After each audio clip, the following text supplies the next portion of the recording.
Hi all, welcome to this lesson. So in today's session we are going to discuss our unit number 6 of BRBL, which is based on non-banking financial companies, that is NBFCs. So friends, let us see what are the topic that we are going to discuss. First thing, we will discuss who are the regulators of NBFCs, what is the role of NBFCs in promoting inclusive growth, registration, revised scale-based regulatory structure, nomenclature and regulatory norms, capital guidelines, prudential guidelines, corporate governance, fair practice code for applicable NBFCs, bank finance to NBFCs, either registered or non-registered with RBI, and co-lending. Very important topic, and this has been added. This is the most recent topic that we are going to discuss. So the first thing, let's begin. दोस्तों देखिए, NBFC एक ऐसी company होती है जो कि companies act के अंदर रजिस्टर्ड होती है, ठीक है। और ये लोन एडवांस के बिजनेस में शेयर एक्वायर करना, स्टॉक, बॉन्ड्स, डिवेंचर, सिक्योरिटीज़ जो कि सरकार इशू करती है, उसमें ये उसको एक्वायर करना इसका मेन मोटिव होता है, ठीक है। तो दो चीज़ मैंने बताया, एक बताया आपको लोन या एडवांस का बिजनेस, और दूसरा बताया share, stock, bond, debenture, securities को एक्वायर करना, ठीक है। उसके अलावा दोस्तों ये मार्केटेबल सिक्योरिटी को भी एक्वायर करती है, जैसे leasing, hire purchasing, insurance business, chit business. लेकिन दोस्तों ऐसे किसी भी इंस्टीट्यूशन में इंक्लूड नहीं होती जिसका प्रिंसिपल बिजनेस एग्रीकल्चर हो, जिसका इंडस्ट्रियल एक्टिविटीज़ हो, या गुड्स का परचेज या सेल हो, अदर दैन सिक्योरिटीज़ में तो होता है लेकिन बाकी में नहीं होती है, ठीक है। या कोई इमूवेबल प्रॉपर्टी के सेल, परचेज, कंस्ट्रक्शन से रिलेटेड, ठीक है। तो एक देखिए, ये तो बड़ा सा डेफिनेशन है, अब हम लोग इसको डिटेल में से पढ़ेंगे, कहाँ कहाँ इंक्लूड नहीं होती है, कहाँ कहाँ इंक्लूड होती है। जैसे मैंने क्या बताया कि वैसे इंस्टीट्यूशन जिनका प्रिंसिपल बिजनेस हो एग्रीकल्चर का, इंडस्ट्री का, ये लोन देगी, एडवांस देगी, एक शेयर एक्वायर करेगी, सरकार का शेयर, सरकार का सिक्योरिटीज़, स्टॉक, बॉन्ड, या किसी लोकल अथॉरिटी का या किसी मार्केटेबल का। लेकिन दोस्तों ऐसे इंस्टीट्यूशन में इंक्लूड नहीं होता है जिसका प्राइम पर्पज़ हो agriculture activities, industrial activities, sales of any goods. अब बात करें दोस्तों NBFCs के रेगुलेटर्स की, तो फ्रेंड्स DNBS क्या है? Department of non banking supervision. ये RBI का डिपार्टमेंट है जिसको रिस्पॉन्सिबिलिटी दी गई है NBFCs के रेगुलेशन और सुपरविजन का। याद रखिएगा, DNBS RBI का पार्ट है। DNBS department of non banking supervision, इसका काम है कि NBFC को रेगुलेट करेगा, ठीक है। और ये रिजर्व बैंक ऑफ इंडिया 1934 के अकॉर्डिंग है। अब दोस्तों ये जो रेगुलेशन और सुपरविजन का जो फोकस है वो उसका 3 हिस्सा है। पहला है डिपॉजिट प्रोटेक्शन, दूसरा है कंज्यूमर प्रोटेक्शन, तीसरा है फाइनेंशियल स्टेबिलिटी, ठीक है। तो RBI भी जो है 1934 के एक्ट के अकॉर्डिंगली कुछ पनिशमेंट भी दे सकती है, जिसमें सर्टिफिकेट ऑफ रजिस्ट्रेशन का कैंसिलेशन, कुछ प्रोहिबिटरी ऑर्डर का इशू, ठीक है। मतलब ऐसा एक्शन RBI ले सकती है कि डिपॉजिट में प्रोविज़न लगा दे, कुछ क्रिमिनल केस को या वाइंडिंग अप कर ले या पिटिशन कर ले, ऐसे एक्सट्रीम केस में करती है RBI, ठीक है। RBI के पास ये पावर है RBI एक्ट के अंतर्गत। बहुत सारे NBFCs ने बहुत ही ग्रो किया है और सिग्निफिकेंट हो गए हैं, और दोस्तों उनको जो NBFCs का रेगुलेटरी फ्रेमवर्क है उसे प्रॉपर्ली फॉलो करना है। तो उसके बाद दोस्तों अब बात करते हैं कि NBFCs का क्या रोल है हमारे इंक्लूसिव ग्रोथ में। तो एक तो मैंने आपको DNBS बताया, याद रखिएगा, department of non banking supervision RBI का। अब बात करते हैं NBFC का क्या रोल है इंक्लूसिव ग्रोथ के प्रमोशन में। हमारा जो इंडियन फाइनेंशियल सेक्टर है उसके अंदर बहुत सारे इंस्टीट्यूशन ऐसे हैं जो कि अलग अलग मार्केट सेगमेंट को कैटर करते हैं। आज के समय में NBFC जो है बैंकों से कम्पीट कर रही है वो फाइनेंशियल सर्विस प्रोवाइड करने में, जैसे कि इंफ्रास्ट्रक्चर फाइनेंस, हाउसिंग फाइनेंस, ठीक है। बैंक से कम्पीट कर रही है, ठीक है। तो NBFCs को हिस्टोरिकली बोलें तो वो फाइनेंशियल सर्विस प्रोवाइड करती थी, जैसे small ticket personal loan, 2-3 wheeler, 2-3 wheeler का फाइनेंस करना, truck financing, farm equipment financing, ठीक है। कोई कॉमर्शियल व्हीकल है, मशीनरी है, उसको लोन देना, यूज जो हो चुका है कोई व्हीकल मशीनरी का लोन देना, कुछ secured unsecured working capital finance करना। NBFC दोस्तों कुछ हमारा जो MSME है यानी micro small and medium enterprise है, इसे भी फाइनेंस प्रोवाइड करती है। तो NBFCs का जो कैरेक्टरिस्टिक्स है वो आप ऐसे समझ सकते हैं। NBFCs का कैरेक्टरिस्टिक्स के अंदर दोस्तों disbursement of credit, timely and friendly and flexible terms. तो NBFCs के रोल के बारे में मैंने आपको बताया कि कैसे वो इंक्लूसिव ग्रोथ को प्रमोट कर रही है। देखिए NBFC एक इंपॉर्टेंट रोल प्ले करती है इंक्लूसिव ग्रोथ को प्रमोट करने में, ठीक है। तो बैंक के जो कस्टमर्स हैं उनके फाइनेंशियल नीड को सेटिस्फाई करती है। जैसे MSME में आपको बताया, ठीक है, MSME क्रिटिकल रोल प्ले करती है कंट्री के इकोनॉमी को डेवलप करने में, ठीक है, एम्प्लॉयमेंट को जनरेट करने में, wealth create, bank credit rural segment में, और जो हमारे फाइनेंशियल वीकर सेक्शन है उन्हें भी हेल्प करती है। NBFC एक फाइनेंशियल इंटरमीडिएटरी है, ठीक है, which is engage in the building business of, ये देखिए डिपॉजिट को एक्सेप्ट करेगी, ठीक है, और क्रेडिट को डिलीवर करेगी, और जो इसका जो हमारा स्केयर फाइनेंशियल रिसोर्स है उसे चैनलाइज करती है कैपिटल के फॉर्मेशन में। और दोस्तों यहाँ पे एक और पॉइंट ध्यान रखिएगा कि इसके अंदर कौन कौन से सर्विसेज नहीं आते हैं, ये ध्यान रखिए। NBFC do not include services related to agriculture activity, industrial activity, sale और परचेज और कंस्ट्रक्शन ऑफ इमूवेबल प्रॉपर्टी। ये सब ध्यान रखना बहुत ज़रूरी है कि कौन से एक्टिविटीज़ नहीं आते हैं। मैं फिर से बता दूं, एग्रीकल्चर एक्टिविटीज़, इंडस्ट्रियल एक्टिविटीज़, और आप यदि कंस्ट्रक्शन कर रहे हैं किसी इमूवेबल प्रॉपर्टी के सेल का, परचेज का या कंस्ट्रक्शन का, this thing are not included under the purview of NBFC. तो दोस्तों एनबीएफसी किस पे फोकस करती है? एनबीएफसी फोकस करती है business related to loan and advance, share acquisition, stock, bond, debenture, इन सभी पे एनबीएफसी क्या करती है? फोकस करती है। अब बात करते हैं दोस्तों एनबीएफसी की क्रेडिट की। Let's talk about NBFC credit. MSME sector का सबसे ज़्यादा एम्प्लॉयमेंट पोटेंशियल है और ये इंजन माना जाता है इकोनॉमिक ग्रोथ के लिए। एमएसएमई सेक्टर का बहुत इंपॉर्टेंट रोल है दोस्तों, it is considered engine for economic growth. और दोस्तों लार्ज सेगमेंट जो एमएसएमई का है उसके पास फॉर्मल क्रेडिट का एक्सेस नहीं है, तो ये एनबीएफसी के लिए बड़ा अपॉर्चुनिटी था। यानी एमएसएमई सेक्टर को फॉर्मल क्रेडिट का अपॉर्चुनिटी नहीं है, और यही एनबीएफसी के लिए प्लस पॉइंट है कि वो ऐसा प्रोवाइड करती है, वो ऐसे प्रोडक्ट को डिज़ाइन करती है जो कि प्लस पॉइंट होता है किसके लिए?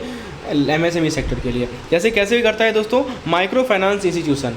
एनबीएफसी का जो माइक्रो फाइनेंस इंस्टीट्यूशन है ये बेसिक फाइनेंशियल सर्विस देता है, जैसे लोन देना, सेविंग देना, मनी ट्रांसफ़र सर्विसेज देना, माइक्रो इंश्योरेंस देना, किसे? गरीब लोगों को। और जो वाइड है, जो गैप है मेन स्ट्रीम कमर्शियल बैंक और मनी लेंडर के बीच में, उसको फिल अप करती है। एक गैप बना हुआ है दोस्तों, एक तरफ तो मनी लेंडर्स हैं, साहूकार, और एक तरफ हमारे कमर्शियल बैंक्स हैं, उनके गैप को ये फिल करती है। यानी माइक्रो फाइनेंस इंस्टीट्यूशन, ठीक है, वो लोन देती है, सेविंग प्रोवाइड करती है, मनी ट्रांसफ़र की सर्विसेज प्रोवाइड करती है पुअर पीपल को, और गैप को फिल करती है। और एनबीएफसी का जो एमएफआई है यानी माइक्रो फाइनेंस इंस्टीट्यूशन है, ये बहुत ही फास्ट ग्रोइंग इनेबलर है फाइनेंशियल सर्विस प्रोवाइड करने में। तो एक तो तरीका मैंने आपको बताया कि एमएसएमई को सेक्टर को क्रेडिट देना, ठीक है ना। मैं आपको बता रहा हूँ कि एमएसएमई कैसे, हमारा टॉपिक क्या है दोस्तों, कि एमएसएमई कैसे हमारे इंक्लूसिव ग्रोथ को प्रमोट कर रही है। पहला तरीका बताया, एमएसएमई क्रेडिट देती है। किसे देती है? एनबीएफसी जो है एमएसएमई को क्रेडिट देती है। दूसरा तरीका मैंने बताया एमएफआई क्या होते हैं? माइक्रो फाइनेंस इंस्टीट्यूशन होते हैं। सो एमएफआई हमारे माइक्रो फाइनेंस इंस्टीट्यूशन होते हैं जो कि इंपॉर्टेंट रोल प्ले करते हैं। तीसरा तरीका है दोस्तों गोल्ड मोनेटाइजेशन। गोल्ड मोनेटाइजेशन में क्या होता है दोस्तों कि इसके अंदर जो भी गोल्ड लोन होता है, एनबीएफसीज़ के जो भी गोल्ड लोन है, ठीक है, मैं आपको मोनेटाइजेशन ऑफ गोल्ड के बारे में बताता हूँ। एनबीएफसीज़ के जो गोल्ड लोन है दोस्तों, वो लोन प्रोवाइड करती है गोल्ड ज्वेलरी की सिक्योरिटी। गोल्ड ज्वेलरी को सिक्योरिटी में रखा जाता है और उसके अगेंस्ट लोन प्रोवाइड करती है।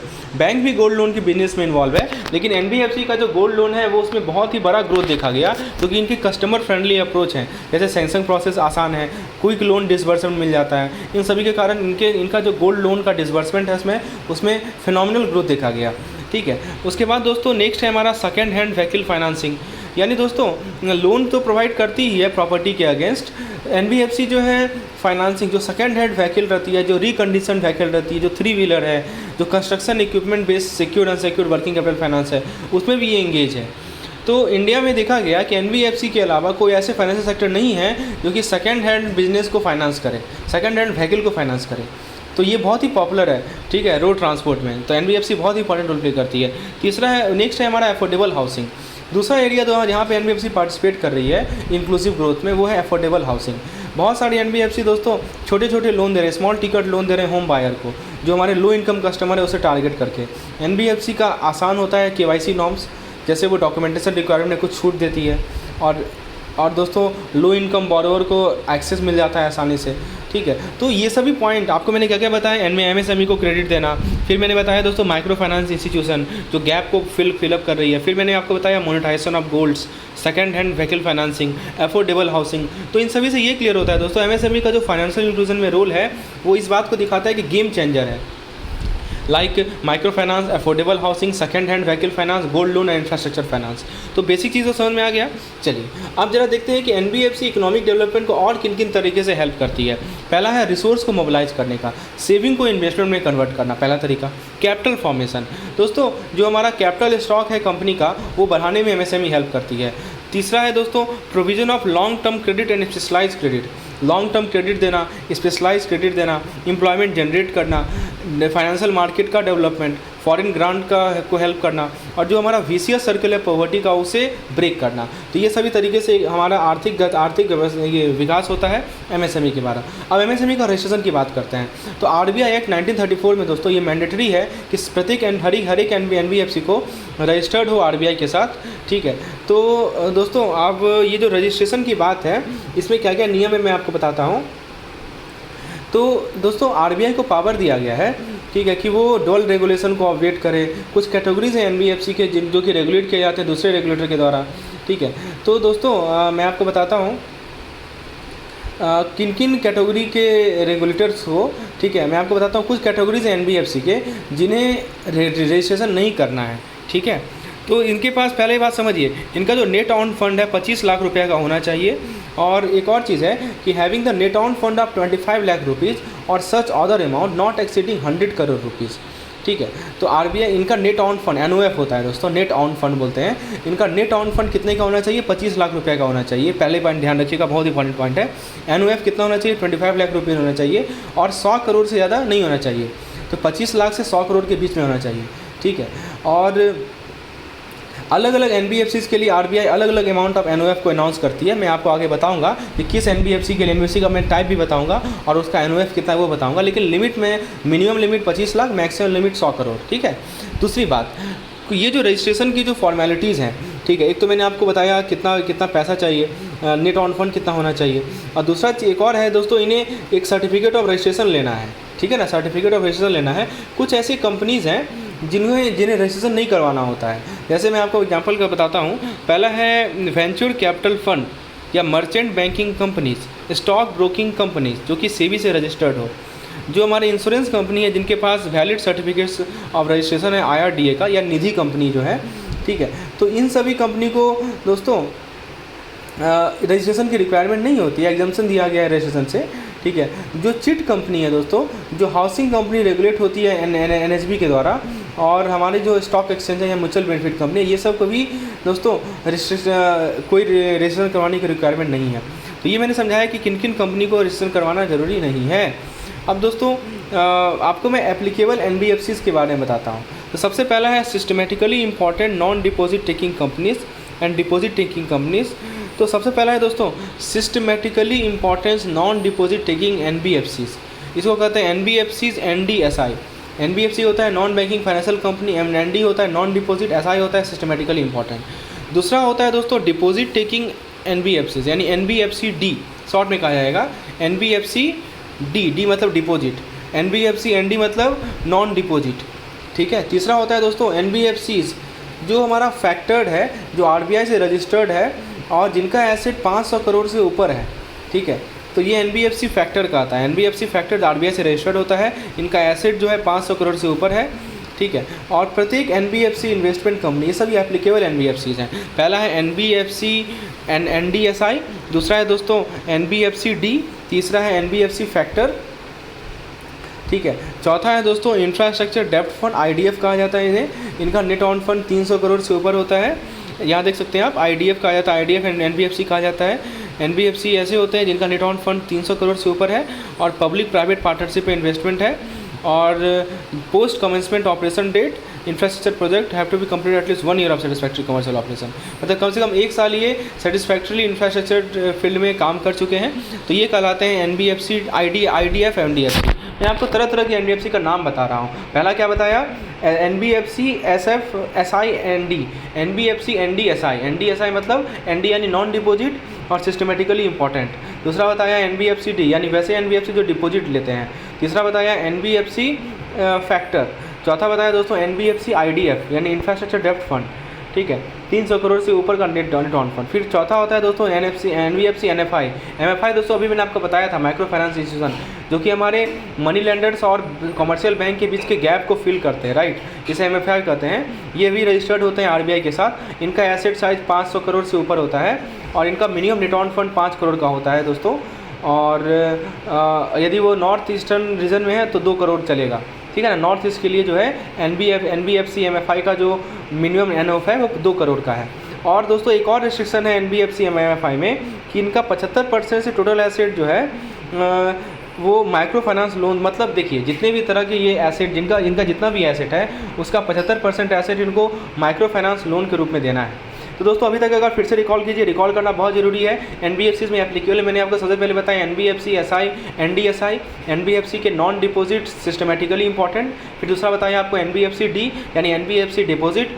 तीसरा बताया आपको NBFC फैक्टर जो कि RBI के अंदर रजिस्टर्ड है, 500 करोड़ से ऊपर का इनका एसेट साइज है। चौथा बताया IDFC NBFC, तो ये क्या होता है, IDF होता है इंफ्रास्ट्रक्चर डेब्ट फंड, 300 करोड़ से ऊपर का नेट ऑन फंड, केवल PPP में इन्वेस्ट करते हैं और इन 1 साल तक सक्सेसफुली इंफ्रास्ट्रक्चर डेवलपमेंट में ऑपरेट कर चुके हैं। उसके बाद बताया आपको NBFC MFI, NBFC micro finance institution, इनके लिए दो रिस्ट्रिक्शन आपको बताया कि इनका जो एसेट होना चाहिए वो कितना होना चाहिए दोस्तों, 500 करोड़ से ऊपर होना चाहिए। और दूसरी बात कि इनका जो भी एसेट है उसका कम से कम 75% कहाँ होना चाहिए माइक्रो फाइनेंस लोन के फॉर्म में, ठीक है। तो अभी तक मैंने आपको 5 कैटेगरी बताई NBFC के।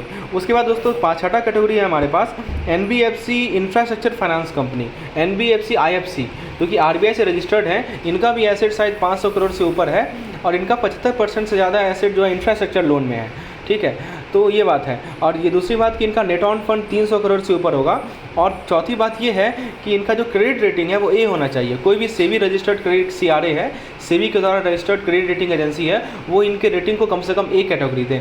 और इनका CRAR 15% है। दोस्तों मैं फिर से रिकॉल करवा दूँ, जो हमारे एप्लीकेबल NBFC इसमें 6ठा नंबर पर आता है NBFC IFC, NBFC infrastructure finance company. बताइए NBFC IFC का ये एसेट कितना होना चाहिए, एसेट साइज कितना होना चाहिए, 500 करोड़ से ऊपर। NBFC IFC का मिनिमम एसेट का कितना परसेंटेज जो है इंफ्रास्ट्रक्चर लोन में होना चाहिए, आंसर है 75%। NBFC IFC का नेट ऑन फंड कितना होना चाहिए, 300 करोड़ से ऊपर। NBFC IFC को क्रेडिट रेटिंग एजेंसी के द्वारा कितना रेटिंग मिलना चाहिए, A रेटिंग मिलना चाहिए।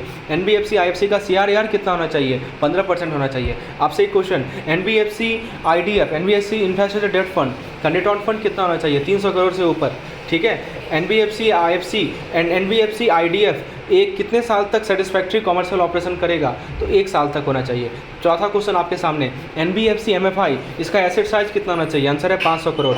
NBFC MFI इनका नेट आउट फंड कितना होना चाहिए, 5 करोड़, ठीक है। यदि कोई NBFC MFI north eastern region है और नॉर्थ ईस्टर्न रीजन में है तो इनका नेट आउट फंड NOF कितना होना चाहिए, तो 2 करोड़, ठीक है, 2 करोड़ तक चलेगा। उसके बाद दोस्तों आपके पास क्वेश्चन, NBFC MFI का कितना परसेंट टोटल एसेट का कितना परसेंटेज जो है इन माइक्रो फाइनेंस लोन में होना चाहिए, आंसर है 75%। ऐसे याद कीजिए, सारा फैक्ट आपके दिमाग में बैठेगा।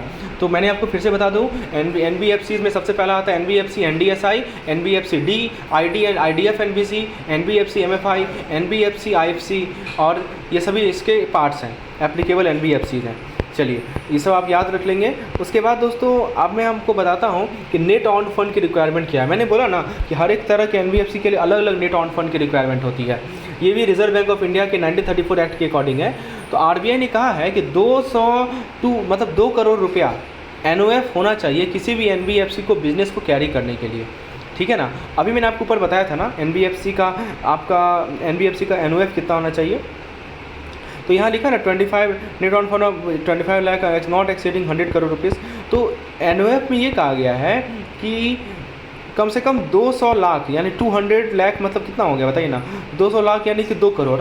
नेट ऑन फंड 2 करोड़ का होना ही चाहिए, ठीक है ना, NBFC का। अच्छा ये बताइए 2 करोड़ से ऊपर किस केस में है, याद होगा आपको, अभी मैंने आपको पढ़ाया था NBFC MFI, NBFC micro finance institution, खासकर नॉर्थ ईस्ट रीजन का, वहाँ पे 2 करोड़ का होना चाहिए कैपिटल। तो वही कहा है कि NOF 2 करोड़ का होना ही चाहिए किसी भी NBFC को बिजनेस कैरी करने के लिए, ठीक है।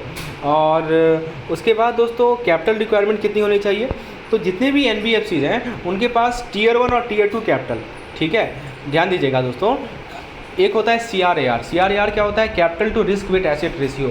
ये एक रेशियो होता है जिसके नॉमिनेटर में हम लोग कैपिटल लिखते हैं और डिनोमिनेटर में हम लोग रिस्क वेट एसेट लिखते हैं। और कैपिटल का 2 पार्ट होता है, Tier 1 कैपिटल, Tier 2 कैपिटल, आपने BFA में पढ़ा है। तो NBFC के लिए क्या कहा गया दोस्तों कि जो Tier 1 कैपिटल है वो इनके रिस्क वेट एसेट का 15% से कम नहीं होना चाहिए। एग्जाम्पल के तौर पर मैं आपको समझाता हूँ। मान लीजिए रिस्क वेट एसेट है 100 करोड़, तो बताइए Tier 1 कैपिटल कितना होगा, ठीक है, Tier 1 कैपिटल कितना होगा, मिनिमम 15 15 करोड़ होगा, ठीक है। यदि 14 करोड़ है तो क्या वो एनबीएफसी काम करेगा? नहीं करेगा। तो कहा गया है कि टियर 1 कैपिटल और टियर 2 कैपिटल, ठीक है, ये दोनों मिलाकर दोस्तों, ठीक है ना, ये दोनों मिलाकर टियर 1 और टियर 2 को जोड़ लीजिए तो वो टोटल रिस्क वेट एसिड का 15% से कम नहीं होना चाहिए, यानी 15% CRAR मेंटेन करना है, ठीक है ना। एनबीएफसी को 15% का CRAR मेंटेन करना है दोस्तों। जो टियर 1 कैपिटल होता है एनबीएफसी के केस में किसी भी पॉइंट ऑफ टाइम 10% से कम नहीं होना चाहिए, ये भी इंपॉर्टेंट पॉइंट है। लेकिन इसमें क्या है, अदर देन लिखा है एनबीएफसी, एमएफआई और आईडीएफ एनबीएफसी। एमएफसी एमएफआई क्या है दोस्तों बताइए? एनबीएफसी एमएफआई है एनबीएफसी माइक्रो फाइनेंस इंस्टीट्यूशन, और आईडीएफ क्या? इंफ्रास्ट्रक्चर डेवलपमेंट, ठीक है ना। बताइए एक बार रिकॉल कीजिए, आईडीएफ के लिए बताइए दोस्तों, आपको मैं रिकॉल करवाऊंगा। आईडीएफ के लिए, एनबीएफसी आईडीएफ के लिए बताइए, पहला क्वेश्चन आपके सामने, कितना % इनका एनओएफ होना चाहिए, इनका एसेट कितना होना चाहिए? तो 500 करोड़ से ऊपर। इनका टोटल एसेट का इंफ्रास्ट्रक्चर लोन में कितना % एसेट डिप्लॉय होना चाहिए इंफ्रास्ट्रक्चर लोन में? तो 75%। इनका नेट ऑन फंड कितना होना चाहिए? 300 करोड़ से ऊपर, ठीक है। ये है एनबीएफसी आईएफसी। और आईडीएफ का दोस्तों बताया था मैंने, नेट ऑन फंड 300 करोड़ होना चाहिए। तो एक्सेप्शन है दोस्तों, मैं क्या बता रहा हूँ कि टियर 1 और टियर 2 मिला के कम से कम 15% होना चाहिए। और केवल यदि टियर 1 की बात करें तो किसी भी point of time it should not be less than 10%। लेकिन एक्सेप्शन किसे दिया गया, छूट किसे दिया गया है? 2 को दिया गया है, एमएफआई को और आईडीएफ को, ठीक है। और दोस्तों इसके बाद कहा गया है कि जो एप्लीकेबल एनबीएफसीज हैं जो कि इंगेज है लैंडिंग अगेंस्ट गोल्ड ज्वेलरी, ठीक है, तो वो उनका मिनिमम टियर 1 कैपिटल 12% होगा। तो जो गोल्ड में इन्वेस्ट कर रहे हैं, जो गोल्ड ज्वेलरी के अगेंस्ट लोन दे रहे हैं, ठीक है, तो उनका जो है मिनिमम टियर 1 कितना होना चाहिए? 12% है। तो कैपिटल रिक्वायरमेंट पे रजिस्ट्रेशन है। पहला रजिस्ट्रेशन क्या बताया? टियर 1 और टियर 2 दोनों मिला के 15% से ज़्यादा होना चाहिए। दूसरा क्या बताया दोस्तों? 15% से कम नहीं होना चाहिए, ये कह रहा है, मतलब 15% भी चलेगा। उसके बाद दूसरा क्या बताया दोस्तों कि टियर 1 जो है वो 10% से कम नहीं होना चाहिए। एक्सेप्शन दिया गया है एमएफआई को और आईडीएफ को। और तीसरा क्या बताया दोस्तों कि जो गोल्ड लोन में इंगेज है एनबीएफसी, उनके लिए जो आपका टियर 1 कैपिटल है वो 12% होना चाहिए मिनिमम, ठीक है। अब बात करते हैं दोस्तों revise scale based regulatory structure. तो एनबीएफसी को डिवाइड किया गया है 4 लेयर में। पहला है बेस लेयर, दूसरा मिडिल लेयर, तीसरा अपर लेयर, चौथा है टॉप लेयर, ठीक है। Base layer, middle layer, upper layer, top layer. Base layer क्या होता है? तो बेस लेयर के अंदर दोस्तों वैसे डिपॉजिट्स आते हैं जिसका एसेट साइज 100,000 करोड़ से कम है, ठीक है। या मान लीजिए कुछ एनबीएफसीज ये सब एक्टिविटीज़ कर रहे हैं, NBFC peer to peer lending platform, NBFC account aggregator, NBFC कुछ हैं जो कि ऑपरेटिव फाइनेंशियल होल्डिंग कंपनी है, एनओएफएचसी कहते हैं। तो ये सब हमारे बेस लेयर में आते हैं, ठीक है। मतलब बेस लेयर में ऐसे होते हैं जिनका जो नॉन डिपॉजिट होता है दोस्तों, एनबीएफसी का एसेट साइज जो है 1000 करोड़ से कम होता है, जिनका एसेट 1000 करोड़ से कम है, ठीक है। ये सब हमारे बेस लेयर में आते हैं। मिडिल लेयर में क्या आते हैं? जितने भी देखिए बेस लेयर में कोई भी एनबीएफसी डिपॉजिट नहीं लेता है, ठीक है, डिपॉजिट नहीं लेता है दोस्तों। एसेट साइज जिनका 1000 करोड़ से कम होता है और वो peer to peer lending, account aggregator, finance holding company, ये इस तरह के होते हैं। मिडिल लेयर में जिनका जो कि लोन डिपॉजिट लेते हैं, ठीक है, और एनबीएफसी डी वाले आते हैं, डी मतलब डिपॉजिट वाले, ठीक है, और इनका एसेट साइज 1000 करोड़ से ऊपर होता है, ठीक है। इसके अंदर कौन कौन से एक्टिविटीज़ होते हैं? वो प्राइमरी डीलर की तरह काम करेंगे, इंफ्रास्ट्रक्चर डेब्ट फंड वाले आते हैं, फिर कोर इन्वेस्टमेंट कंपनीज आते हैं, हाउसिंग फाइनेंस कंपनीज आते हैं और कुछ इंफ्रास्ट्रक्चर कंपनीज आते हैं।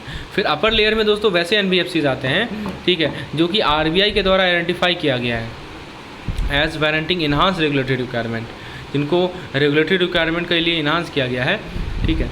अब दोस्तों इसमें इन्हांस किया गया मतलब जो टॉप 10 एलिजिबल एनबीएफसीज होते हैं एसेट साइज में, वो हमेशा अपर लेयर में रहते हैं। तो डिपेंड करता है कि उनका एसेट साइज क्या है। और सबसे टॉप लेयर में आते हैं वो हमेशा खाली रहता है और पॉपुलेट तब होगा यदि आरबीआई इस ओपिनियन में है कि पोटेंशियल सिस्टमिक रिस्क जो है एनबीएफसी से बढ़ गया है, तो वो टॉप लेयर में ले आता है, वैसे वो खाली रहता है, ठीक है।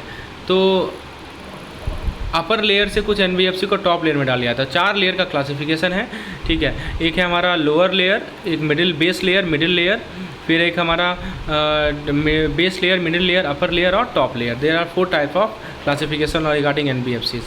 सो फ्रेंड्स ये पहला पार्ट में हमको यहीं समाप्त करते हैं। एक बार क्विकली रिकॉल कर लेते हैं दोस्तों, रिकॉल करना बहुत ज़रूरी है, ठीक है। तो एनबीएफसीज रजिस्टर्ड है कंपनीज एक्ट के अंतर्गत 56 हो या 2013 का हो। डीएनबीएस आरबीआई का डिपार्टमेंट है जो कि एनबीएफसीज को रेगुलेट करता है, सुपरवाइज करता है। एनबीएफसी का रोल है इंक्लूसिव ग्रोथ को प्रमोट करने में। वो लोन ऑफर प्रोवाइड करेगा, small ticket personal loan, 2 wheeler का फाइनेंसिंग, ट्रक फाइनेंसिंग, ठीक है। और वो क्या नहीं कर सकता दोस्तों, वो एग्रीकल्चर एक्टिविटीज़ को, इंडस्ट्रियल एक्टिविटीज़ को, cell purchase of construction of immovable property नहीं कर सकता। कि फिर एनबीएफसी हमारे इकोनॉमिक इंक्लूजन में कैसे हेल्प करता है, एमएसएमई को क्रेडिट देता है, माइक्रो फाइनेंस इंस्टीट्यूशन होते हैं जिसके अंदर सेविंग मनी ट्रांसफ़र स्कीम आता है, गोल्ड का मोनेटाइजेशन होता है, second hand vehicle financing, affordable housing, फिर ये सभी तरीके से इकोनॉमिक डेवलपमेंट होता है। रजिस्ट्रेशन के बारे में बात करें कि इनका नेट ऑन फंड 100 करोड़ से कम होना चाहिए। और दोस्तों किसी किसी के लिए रजिस्ट्रेशन की रिक्वायरमेंट नहीं है, जैसे venture capital fund, merchant banking companies, insurance companies, ठीक है। और दोस्तों कुछ मैंने एप्लीकेबल एनबीएफसी के बारे में बताया, NBFC NDSI, NBFC deposit, NBFC factor registered जिसका एसेट साइज 500 करोड़ से ऊपर होगा, फिर एनबीएफसीज आईएफसी आईडीएफ बताया जिनका 300 करोड़ से ऊपर का एनओएफ होता है, ठीक है। पीपीपी मॉडल पे बेस्ड करते हैं, एनएफसी एमएफआई इनका एसेट साइज 500 करोड़ से ऊपर होगा। उसके बाद दोस्तों इनका 75% से एसेट जो है कम माइक्रो फाइनेंस लोन में नहीं होगा। एनबीएफसी आईएफसी बताया, एनबीएफसी इंफ्रास्ट्रक्चर फाइनेंस कंपनी जिनका एसेट साइज 500 करोड़ से ऊपर होगा। उसके बाद इनका CRAR 15% का होना चाहिए, इनका मिनिमम क्रेडिट रेटिंग एक का होना चाहिए, और 75% इनका टोटल एसेट जो है इंफ्रास्ट्रक्चर लोन में होना चाहिए, ठीक है। और कैपिटल रिक्वायरमेंट बताया कि Tier 1 और Tier 2 मिला के 15% से कम नहीं होगा, और केवल Tier 1 दोस्तों केवल 10% से कम नहीं होगा। और यदि हम मिनिमम जो एनबीएफसी गोल्ड लोन दे रहे हैं उनके लिए मिनिमम Tier 1 12% होगा, और base layer, middle layer, upper layer, top layer, ये मैंने आपको समझाया। अगले लेक्चर में हम लोग पेड मेंबर के लिए रहेगा, वो उस पर हम लोग आगे की चीज़ को डिस्कस करेंगे। धन्यवाद।